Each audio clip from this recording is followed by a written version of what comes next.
Bible कहती है कि जब सैमसन नाराज हुआ अपने ससुर से, फिलिस्तियों से, उन लोगों से, तो उसने 300 लोमड़ियों को पकड़कर और 2-2 लोमड़ियों की पूंछ को बांधकर उनके खड़े खेतों में भेज दिया था और लिखा उनके खड़े खेतों में आग लग गई थी। तो सैमसन ने इस तरह से अपनी नाराजगी का बदला उनसे लिया था। लेकिन अब समय बदल चुका है। परमेश्वर ये कहता है कि तुम्हारा युद्ध जो है वो मांस और लहू के साथ क्या है कि नहीं? मांस के साथ है, लहू के साथ है, किसी बाबा के साथ है? कहता तुम्हारा युद्ध इनके साथ बिल्कुल नहीं। तुम्हारा युद्ध अंधकार की शक्तियों के साथ है। लेकिन एक तरीका जो परमेश्वर ने बदला नहीं है शत्रु को हराने का, वो चाहे पुराने नियम में इंसान के रूप में था, नए नियम में वो शैतान के रूप में है, तरीका एक ही है, वो है परमेश्वर की फायर। वो आग जो लोमड़ियों की पूंछ पर लगाकर उन्हें हराया गया था, आज वो आग आपके सिरों के ऊपर लगी हुई है और शैतान हार रहा है। हालेलुया। अपने हाथों को उठा के बोलो, आज पवित्र आत्मा की अग्नि मुझ पे उतरे और शैतान की सारी चालें नाश हो।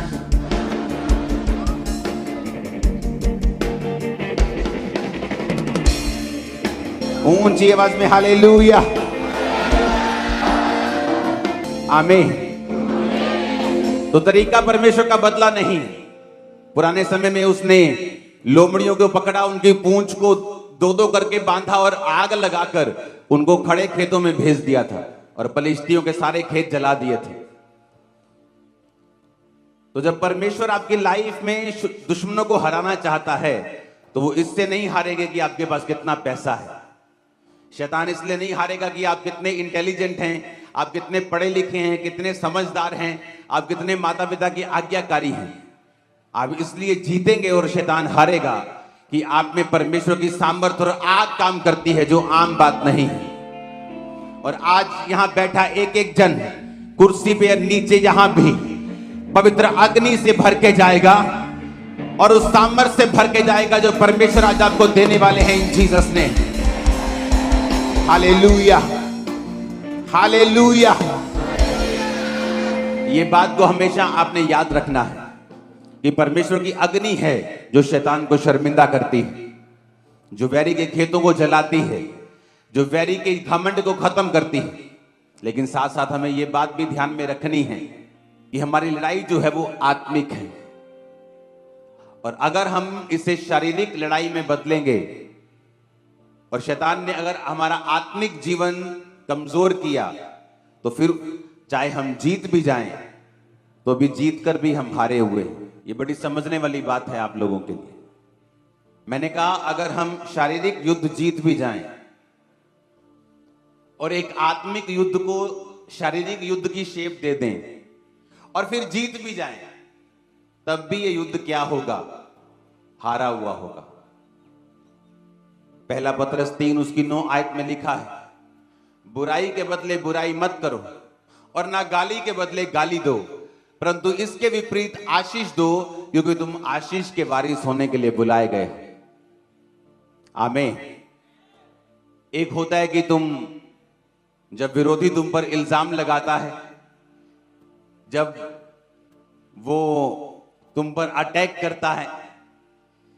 एक होता है बोलना ही नहीं है, मुंह बंद कर लेना है, वो भी गलत है। वो भी क्या है? बाइबल कहती है अपने विरोधियों को नम्रता से उत्तर दो, सही रीति के साथ उत्तर दो, ताकि उनका मुंह क्या हो जाए? बंद हो जाए। क्योंकि तुम्हारे वचनों में सच्चाई है, तुम्हारे वचनों में ताकत है, तुम्हारे पीछे परमेश्वर खड़ा है। कुलसिया 4 उसकी 6 में लिखा है, तुम्हारा वचन सदा अनुग्रह सहित और सलोना हो कि तुम्हें हर एक मनुष्य को उचित रीति से उत्तर देना आ जाए। किस रीति से उत्तर देना है? किस रीति से? बोलो, उचित रीति से, सही रीति से, सही तरीके से। अगर आपका उत्तर डांग, सोटे, तलवारें और तोपे हैं तो वो गलत उत्तर है। अगर विरोधी आपकी इंसल्ट करे, आप भी रील्स बना बना के उनकी इंसल्ट करें, तो ये गलत उत्तर है। उत्तर जाना चाहिए, लेकिन कैसा होना चाहिए? बिब्लिकल, तर्क से, बुद्धि से। ऐसा होना चाहिए कि जुबान बंद ना हो, पक्की बंद हो जाए, सिल जाए एक बार में। लेकिन जब क्रिश्चियन लोग नीचे कमेंट करेंगे गालियों के साथ, तो वो सही रीति के साथ उत्तर नहीं है। आपने इस लड़ाई को शारीरिक लड़ाई बना दिया, और जब एक क्रिश्चियन शारीरिक लड़ाई लड़ने के लिए चला जाता है, वो थक जाता है, क्योंकि वो थकावट फिर परमेश्वर की ओर से होती है। तो क्रिश्चियन चुप रहे? नहीं, वचन कहता है उचित रीति से उत्तर दो। बाइबल कहती है जब पौलुस लोगों को उत्तर देता था तो लोगों के मुंह बंद हो जाते थे। जब जीसस क्राइस्ट लोगों को उत्तर देते थे तो मुंह बंद हो जाते थे, बोलने के काबिल नहीं रहते थे वो लोग। लेकिन ऐसी रील्स बनाना जो इंसल्टिव हो, चाहे आपके दुश्मन के लिए ही हो, बिब्लिकली वो रॉन्ग है। हालेलुया। यीशु मसीह ने कहा लूका 6 उसकी 27 से 30, परंतु मैं तुम सुनने वाले से कहता हूं, अपने शत्रुओं से प्रेम रखो, जो बैर करे उनका भला करो, जो श्राप दे उन्हें आशीष दो, जो अपमान करे उनके लिए प्रार्थना करो। उनका अपमान मत करो, क्या करो? उनके लिए प्रेयर करो। उचित रीति से उनको क्या करो? उत्तर दो। जब तुम उचित रीति से उत्तर दोगे, प्रभु तुम्हारे साथ रहेगा और तुम्हें दुनिया की ताकत कोई हरा नहीं पाएगी, क्योंकि परमेश्वर तुम्हारे संग होगा। अगर तुम वचन के संग चल रहे हो तो तुम प्रभु के संग चल रहे हो, क्योंकि वचन ही परमेश्वर है। अगर तुम वचन को अपने सामने रख के चल रहे हो तो तुम परमेश्वर को अपने सामने रख के चल रहे हो। अगर तुम वचन को अपनी लाइफ में अपना के चल रहे हो तो तुम परमेश्वर को अपनी लाइफ में अपना के चल रहे हो। तो जब परमेश्वर तुम्हारी जिंदगी में होगा, कोई भी तुम्हें हरा नहीं पाएगा। आमीन। तो बाइबल कहती है कि तुम्हारा वचन सदा अनुग्रह सहित और सलोना हो, कि तुम्हें हर एक मनुष्य को उचित रीति के साथ उत्तर देना आ जाए। सब बोलो आमीन। तो जब आप उत्तर दें, चुप रहना भी पाप है। आमीन। लेकिन उत्तर देना है तो बिब्लिकल देना है, मुंह बंद करने वाला देना है, ठोक के देना है, परवाह नहीं करनी है, क्योंकि खुदा हमारे साथ है। हमारा हिस्सा भारा रहता है, चाहे हम एक भी हो तो भी भारी है। हालेलुया। क्योंकि परमेश्वर ने कहा अपने वैरी को इतना ही रखना है कि उसको तुम मसीह में लेके आ सको बाद में। हालेलुया।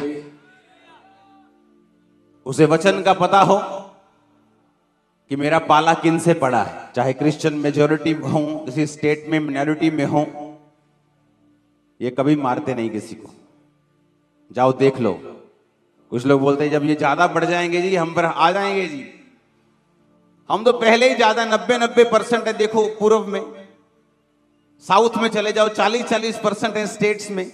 बताओ कोई क्रिश्चियन लोगों ने इकट्ठे होकर दंगा करके लोगों को मारा हो जाएंगे नहीं, हो चुके हैं, हो गए हैं, कब से हैं। देखो जाओ, चले जाओ मिजोरम, सिक्किम, सब अरुणाचल प्रदेश, सब चले जाओ, तमिलनाडु, केरला, गोवा, सब चले जाओ, पीछे चले जाओ, आंध्र प्रदेश, सब चले जाओ इधर वाली साइड। 40%, 35% लोग क्रिश्चियन हैं। जब लोग बोलते हैं कि दुनिया में सबसे बड़ा धर्म क्रिश्चियन धर्म है, इसके 240 करोड़ फॉलोअर, ये गलत है। 240 करोड़ जो फॉलोअर हैं उनका नाम पीटर है, जॉन है, जो क्रिश्चियन, उनकी बात हो रही है। उसमें मैं अभी शायद आता ही नहीं हूं, क्योंकि अभी सेंसस नहीं हुआ इंडिया का पिछले 13-14 साल से। आप मेरी बात समझ रहे कि नहीं? हम लाखों करोड़ों लोग तो उसमें आते ही नहीं है अभी। तो जीसस को मानने वाले तो करोड़ों लोग हैं। और कैसे हो गए इतने करोड़ों लोग? क्योंकि जीसस ने कहा कोई तेरे एक गाल पे थप्पड़ मारे, क्या कर ले दूसरा गाल। अरे पॉलिटिशियंस ने ऐसे बाइबल के वर्सेस को इस्तेमाल किया, महान बन गए। वो महान बनेगे नहीं, महात्मा गांधी जी और भी बड़े बड़े पॉलिटिक बाइबल की वर्सेस को उन्होंने लिया कि यीशु मसीह ने कहा है। किसने कहा है ऐसा कि एक गाल पे थप्पड़ मारो दूसरा आगे? किसने नहीं कहा जीसस के अलावा। आप इमेजिन करो कि बड़े बड़े पॉलिटिशियन बाइबल की वर्स को यूज करके इतने महान बन गए कि आज आप दुनिया के जिस मर्जी कोने में चले जाओ, महात्मा गांधी जी की मूर्ति आपको वहां मिलेगी। आप लंदन चले जाओ, आप दुनिया के किसी देश में चले जाओ, महात्मा गांधी को सब लोग जानते हैं। बाइबल की एक वर्स को उन्होंने फॉलो किया और सब उन्हें जानते हैं। इमेजिन करो आप पूरी बाइबल फॉलो करोगे तो क्या हाल होगा, और आपके अंदर जब परमेश्वर होगा तो क्या होगा। आप इमेजिन करके देखो कितनी ग्रेटनेस, कितने बड़े लेवल तक आप लोग जा सकते हैं, क्योंकि आपके पास परमेश्वर का जीवित वचन है। हालेलुया। तो जब हम लड़ें तो हमारी लड़ाई आत्मिक हो, तर्कों की हो, उचित शब्दों की हो। प्रेज द लॉर्ड से शुरू करके तो प्रेज द लॉर्ड से ही एंड किया जाए। बीच में अपने क्वेश्चंस रखे जाएं जिनका जवाब वो कभी नहीं दे पाएंगे। लेकिन अगर गालियों से शुरू करेंगे, मेरा बाप आया, तेरा बाप आया, तो नीचे हम कुछ प्रेज द लॉर्ड लिख नहीं पाएंगे। हालेलुया। तो हमें यह बात हमेशा याद रखनी है कि हमारा दुश्मन इंसान नहीं है, ये एक बहाना है इंसान की विरोधता अपने प्रचार को उस कोने में लेके जाने की जहां आपका प्रचार नहीं पहुंच रहा था, लेकिन आपका दुश्मन आपका दोस्त की तरह खड़ा होकर उसको लेके जा रहा है, वो लेके जा रहा है। Hallelujah, hallelujah. 2022 में हर पंजाबी को नहीं मालूम था यीशु मसीह के बारे में, लेकिन इतना विरोध हुआ, इतना विरोध हुआ, इतना विरोध हुआ, सबको मालूम हो गया।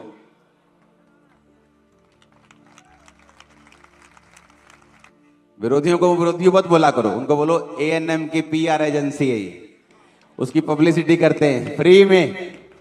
कहां पैसे लगाएंगे, लाखों रुपया देंगे टीवी चैनल को, 25 लाख एक बार का लगता है, अखबार में फोटो देनी हो, कहां अगले फ्री में लगे हुए हैं। क्यों विरोध करते हो तुम लोग? हालेलुया। आज 2022 में जब विरोध हुआ, आज पूरे पंजाब को यीशु मसीह के बारे में मालूम है।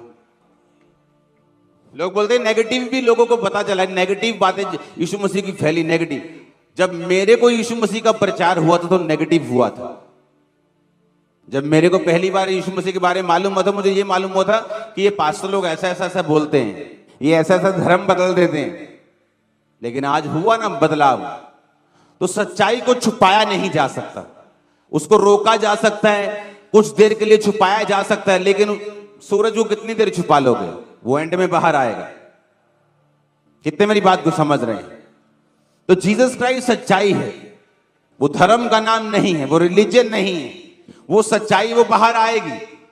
प्रार्थना में रहो, उपवास में रहो, आनंदित रहो। अगर पंजाब की कलीसिया का विरोध हो रहा है तो समझ जाओ कि परमेश्वर पंजाब के पूरी तरह साथ है, वो आपको स्वर्ग से देखता है। आप उसने कहा अगर लोग तेरा नाम लेकर तुझे कोसें, मेरा नाम लेके बुरी बुरी बातें बोले, तेरा नाम बुरा कहें, तो स्वर्ग आनंद मनाना, स्वर्ग में तेरे लिए बड़ा प्रतिफल पड़ा है। जो भी तुमसे पहले जो असली प्रॉफिट थे उनका भी इसी तरह से विरोध हुआ था। कहता हाय तुम पर कि सब लोग तुम्हें भला कहें, हाय तुम पर जो तृप्त हो चुके हो, क्योंकि सब झूठे भविष्यद्वक्ताओं को भी लोग ऐसा ही बोलते थे। ऊंची आवाज में हालेलुया बोलो जरा। हम क्यों ना परमेश्वर के वचन को आगे लेके जाएं और सही रीति से, सलोनी रीति से, अच्छी रीति से और मुंह बंद करते हुए लेके जाएं। आमीन। और इससे क्या होगा? इससे पवित्र आत्मा आपके अंदर रहेगा, वो बाहर नहीं जाएगा। आप गाली निकालेंगे, आप क्रिश्चियन फाइट में तो आ जाएंगे, पर पवित्र आत्मा आपके बीच से चला जाएगा। क्यों यीशु मसीह का काम इतना फैला? अगर सोचो क्रिश्चियनिटी को भी जब लोग बुरा बोले, हम भी तलवारें लेके निकल जाएं बाहर, हम कभी भी बढ़ते नहीं। आज क्रिश्चियन 400 करोड़ है, मैं आपको बता रहा हूं। उसका रीजन यही है कि क्रिश्चियन ने मारने के बदले मारा नहीं है, आशीषित किया है। इसलिए परमेश्वर ने सबूत दिया है कि तुम दुनिया में सबसे अधिक हो और ऐसे ही रहो। आप जाओ दुनिया के किसी कोने में, कौन है वहां पे? क्रिश्चियंस। मिडिल ईस्ट को छोड़ दो, जाओ दुनिया के किसी कोने में, कौन बैठा है? दुनिया की बड़ी बड़ी संस्थाओं में कौन बैठा है? बड़े बड़े देशों के प्रेसिडेंट कौन है? बड़े बड़े देश किसके पास हैं? जाओ देखो। कई बार जब निकलते ही नहीं, चलो वीजा नहीं लगा बखरी गल है, हाँ, वैसे हमें मालूम ही नहीं, अगर बाहर नहीं निकले हमें लगता है कि यही सारी दुनिया है। नहीं नहीं नहीं, ये सारी दुनिया नहीं है, ये सारी दुनिया नहीं है। दुनिया में घूम के देखो, फिर के देखो। जिस देश में कोई खास प्रजाति 2% हो जाती है ना, बोलते हो असि 2% आओ तो सरकार बदल दी थी, ते असि इत्थे 20 या फिर देखो की करांगे आप। पर सानू 20 का कोई है नहीं कि हाँ असि बहुत बड़ा तीर मारे, क्योंकि यीशु मसीह धर्म बदल ले, वो जीवन बदलने के लिए आए। आज दुनिया के हर कोने में मसीहियत है, मसीही लोग हैं, बड़े बड़े पोजीशंस के ऊपर मसीही लोग हैं। हर जगह आप दुनिया में जाओ, घूमो, इंडिया से बाहर निकल के देखो, आपको मालूम होगा। यीशु मसीह ने कहा तुम्हारा उजाला मनुष्यों के सामने क्या हुए? चमके। तुम्हारा नेचर, तुम्हारा स्वभाव उनको मालूम हो, तुम्हारा देखना चलना फिरना उनको मालूम हो कि ये जीवित परमेश्वर की संतान है, और वो लोग तुम्हें देखकर ही मसीह में आ जाएं। हालेलुया। आप एक बड़े बदलाव का कारण हो। आपकी प्रेयर्स के कारण प्रभु ने आपको बहुत आशीषित करना है। चर्च, जो आपने प्रार्थनाएं की है, जो आपने मेहनत की है, जो आपने बीजों को बोया है, उसने आपको बहुत अभी और आशीषित करना है। जब खामरा चर्च शुरू हुई तो लोगों को पवित्रताई के ऊपर चलाया गया, वचन के ऊपर चलाया गया, उन्हें शिक्षा दी गई। आज मैं जिस दुनिया के जिस भी कोने में जाता हूं, इसी चर्च के लोग हैं जो यहां से गए हैं। कोई वॉलंटियर है, कोई वकील बन गया है, कोई डॉक्टर बन गया है, इसी चर्च के वॉलंटियर्स, इसी चर्च के मेंबर्स, इसी चर्च के हैं। सब लोग वहीं पे जाके काम कर रहे हैं, दुनिया के हर कोने में हैं। कोई ऐसा कोना नहीं, कोई ऐसा यूरोप का देश नहीं, कोई ऐसा American continent, Australian continent, African continent में भी चर्चेस अभी ओपन हो रही है, जबकि वो पहले से मसीह में है, लेकिन हिंदी चर्चेस वहां नहीं। कारण क्या? आप लोग फैल गए हैं। परमेश्वर ने आपको फैलाया है, बरकत दी है। वचन पे चलने के कारण उसने आपको आशीष दी है। उसने विरोधियों को शर्मिंदा किया है, आपको बढ़ाया है उसने। Hallelujah, hallelujah. क्योंकि जो वैरी है वो आग से हारता है। बोलो, आग से हारता है। तो आग कभी कम नहीं होने देनी।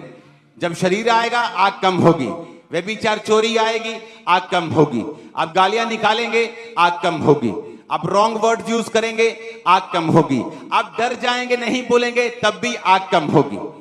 अगर आग आपकी लाइफ में रही, प्रभु की फायर आपकी लाइफ में रही, शैतान हमेशा शर्मिंदा था और रहेगा आपकी लाइफ से। आपके परिवार एक बड़ा काम होते हुए देखने वाले हैं, आपका फाइनेंस एक बड़ा काम होता हुआ देखने वाला है, आपके शरीर की हड्डियां एक बड़ा काम होते हुए देखने वाली है, आपके शरीर की बीमारियां परमेश्वर दूर करने वाला है। एक बड़ी हीलिंग आपका हिस्सा होगी आज यीशु के नाम में। मैं भविष्यवाणी करता हूं, बड़ी डिलीवरेंस आपका हिस्सा होगी यीशु मसीह के नाम में। भविष्यवाणी करता हूं, बड़ी बरकत आपका हिस्सा होगा। आमीन ऊंचा, आमीन ऊंचा, ये आशीष हमारी है। चल, हालेलुया, ऊंची आवाज में हालेलुया। हमारी लड़ाई क्या है? बोलो, शरीर की, किसकी है? आत्मिक लड़ाई है। फायर बना के रखनी है प्रार्थना के साथ, टीवी को ऑफ करके, आमीन, प्रेयर स्ट्रांग करके, चुगलियां बंद करके, दुश्मनियां बंद करके। आग जब बन के तुम्हारी लाइफ में रहेगी, शैतान हमेशा शर्मिंदा रहेगा। वो अटैक करने आएगा और शर्मिंदा रहेगा। आमीन, मेरे को ऊंचे वाला चाहिए। हालेलुया। जीसस के वर्ड्स पे विश्वास करते हो ना, तो उसने कहा है कि तुम्हें हर एक मनुष्य को उचित रीति के साथ उत्तर देना आ जाए। ना तो तुम चुप रहोगे, ना तो तुम गालियां निकालोगे, ना तो तुम चुप रहोगे, ना ही रॉन्ग वर्डिंग्स यूज करोगे। तुम उचित रीति के साथ, सलोनी रीति के साथ, तर्कों के साथ तुम उनके मुंह को बंद करोगे। बाइबल कहती है तुम्हारे अंदर एक पवित्र आत्मा है। कौन है अंदर तुम्हारे? बाइबल कहती है पवित्र आत्मा जिसके अंदर होता है, जब वो बोलता है दूसरों को निरुत्तर कर देता है। उसके पास उत्तर नहीं रहता अगर पवित्र आत्मा आपके अंदर है तो, क्योंकि आपके अंदर से सच्चाई की बात निकलेगी, झरनों की बात निकलेगी, जीवन जल निकलेगा। जब लोग बोलते हैं उनके अंदर से मृत्यु निकलती है, इसे मार देंगे, उसे मार देंगे, उसे खत्म कर देंगे। जब वो बोलते हैं उनके मुंह के अंदर से श्राप निकलते हैं, इंसल्ट निकलती है। पर जीसस ने कहा मैं तुमको जीवन जल का झरना बना दूंगा। जब तुम बोलोगे तो आशीष निकलेगी, जब तुम बोलोगे तो हीलिंग निकलेगी, जब तुम बोलोगे बरकत निकलेगी, जब तुम बोलोगे लोग आजाद होंगे, लोग चंगे होंगे, छुटकारा पाएंगे। आमीन ऊंचे वाला चाहिए चर्च। Hallelujah, hallelujah. हमें यीशु मसीह के वचन को लेके जाना है। उसने कहा तुम इस जगत में जलते हुए दीपकों की तरह दिखाई देते हो, तुम जगत की रोशनी हो, तुम नमक हो, तुम प्रिजर्वर हो। तुम्हारा परिवार तुम्हारे कारण बचाया जाएगा। उसने कहा तुम पृथ्वी के नमक हो, तुम्हारे कारण पृथ्वी और उसके लोग बचाए जाएंगे। तुम्हारा मोहल्ला तुम्हारे कारण बचाया जाएगा, तुम्हारे देश, तुम्हारा नगर, तुम्हारा स्टेट, तुम्हारे गांव तुम्हारे कारण बचाए जाएंगे। तू बचता घराना बचाया जाएगा। अपने पड़ोसी को बोलो लड़ना है पर वचन के बीच में से होके लड़ना है, पर वचन के बाहर जाके नहीं लड़ना। लड़ना तो है पर आत्मिक लड़ाई को लड़ना है। और तेरे अगर ऊपर आग होगी तो शैतान शर्मिंदा रहेगा। यीशु के नाम में फायर को रिसीव करो। Kamra church, receive fire in the name of Jesus. परमेश्वर के गहरे वेदों को परमेश्वर के दास के द्वारा जानने के लिए और ऐसी और नई वीडियोस को देखने के लिए हमारे YouTube चैनल को सब्सक्राइब करें और साथ में बेल आइकन को प्रेस करें ताकि ऐसी और नई वीडियोस की नोटिफिकेशन सबसे पहले आप तक पहुंच सके। जुड़े रहें परमेश्वर की हजूरी के साथ। God bless.